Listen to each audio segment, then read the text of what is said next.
One of the first things I'm gonna do before I start bringing all the deer meat in is I'm gonna go ahead and cube up both of these Boston butts together. This is a little over 18 pounds, and I'm gonna do 50% pork to 50% venison or deer to make breakfast sausage.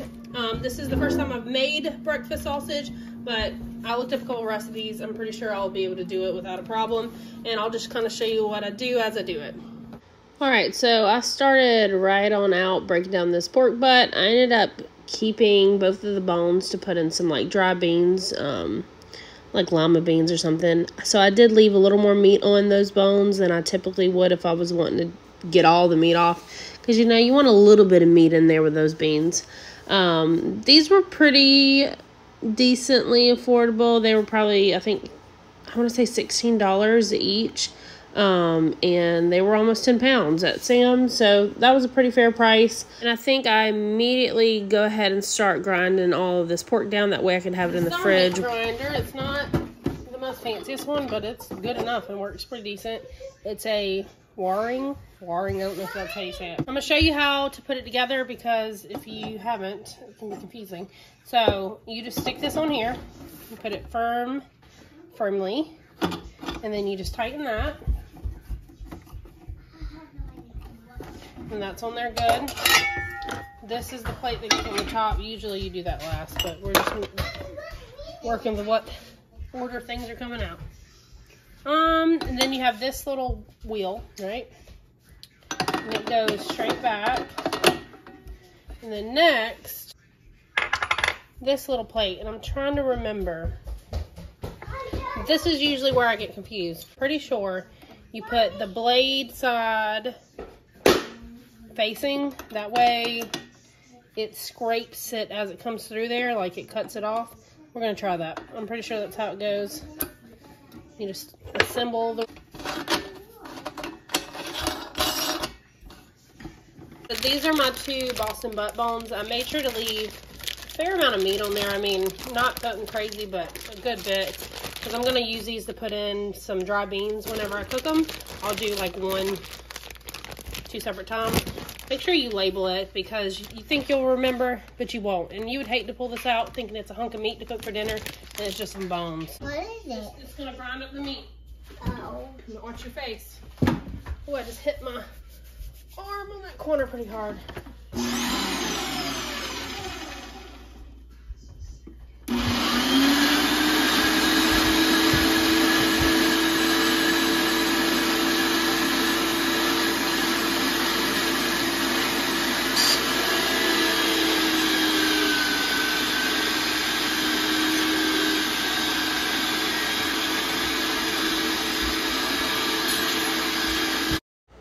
Don't let this time lapse fool you. This took a good while to grind all this meat down, because you have to kind of do it slowly, but it is worth it in the end. All right, so while I work on getting the deer meat inside and cubing it up, I'm gonna go ahead and put this in the fridge. All right, so I'm a professional here, but what I did is I just kind of slid my fingers between that layer of fat and separated the back strap, I guess it's the tenderloin, from that layer of fat, and then ran my knife between the tenderloin and the ribs, and I just did that on both sides, which left me with 2 beautiful long back straps. And then I just removed any type of like membranes, any bits of fat. You definitely want to remove all of the tallow off of a deer. It does not taste good. It's not like typical animal fat where you can cook it down and it like adds more flavor. A lot of the times people that complain about a gamey off taste in their deer meat, it's usually because of tallow was left on the meat, and it can give like an off-putting taste if it's frozen. So as I continued breaking down the shoulders and the ham, that's what I'm working on right now. I just cut off the biggest chunks of meat as I could, separated any like of the tallow, which is the fat, and then any of the membranes. I just cleaned it up really nicely, cubed it up so it would be ready for the grinder.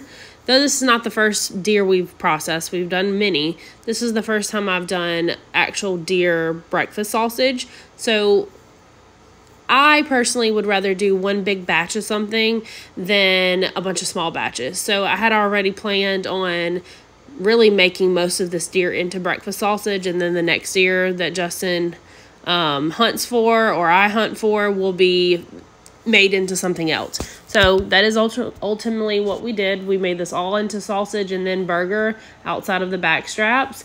And I'm very happy with it. I don't have any dried sage, so I'm about to pick as much of this sage as I really can so I can use it for the deer sausage. I'm going to have to wash this really good with it when I get in the house.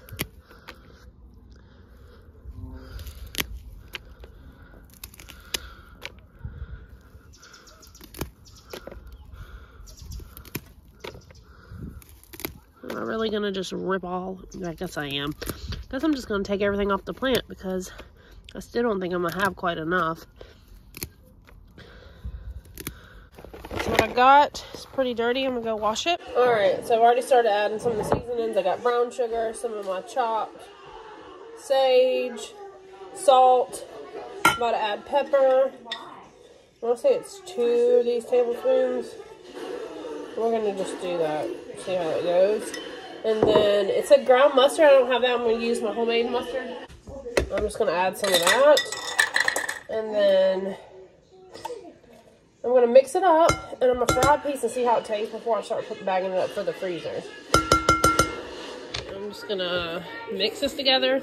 I did 50% pork to venison. It's all ground. I did 50% ground venison to 50% ground pork butt. I'm just going to mix this really well.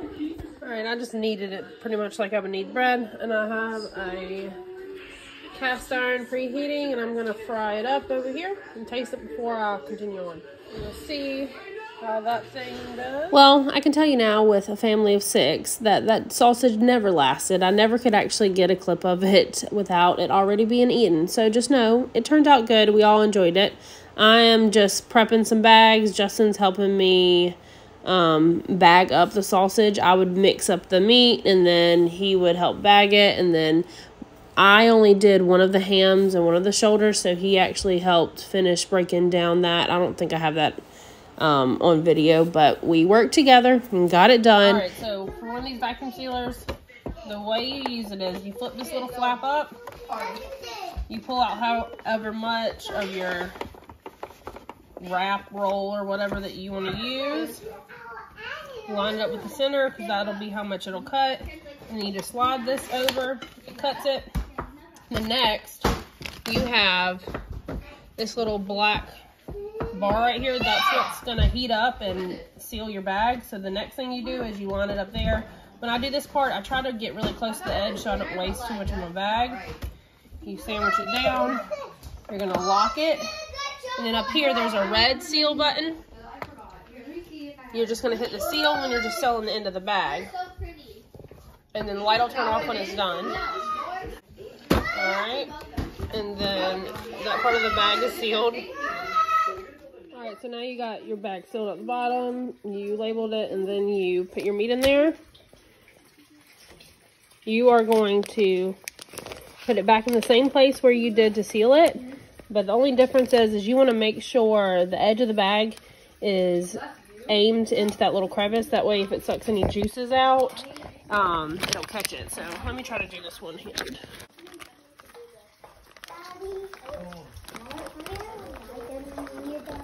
Yeah. So I just fold it down in there, and then you're gonna sandwich it down, lock it into place, and then it'll just sit and hang.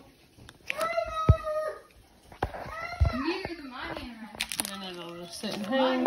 And then here you have dry and moist. If it was dry goods, you would leave it on dry, but because we are doing meat, we're gonna hit moist.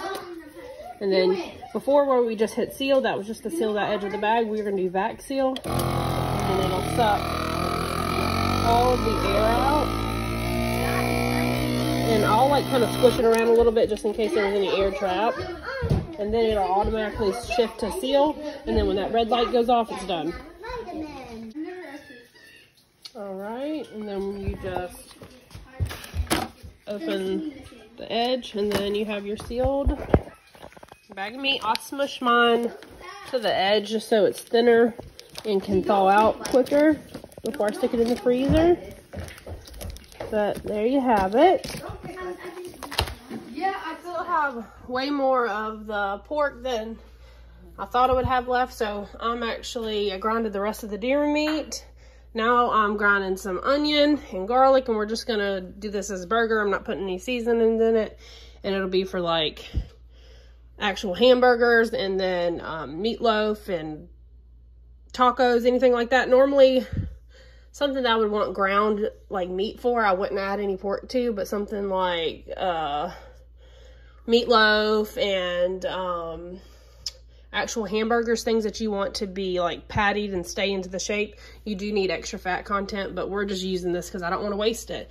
I also got a big bag of peeled garlic from Sam's, and I'm going to add garlic into the burger because I don't want to waste it. I got a lot in there. I'm going to go ahead and finish these onions and then mix it all up and bag it the same way. Save the onions and garlic for last because it'll help clean that last bit of meat out of the grinder.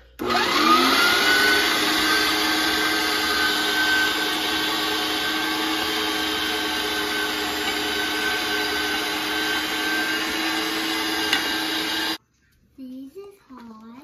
This is cold. I mean, squishy. This is hot. This is squishy. This is cold. This is not hot. Cold and hot. Mix.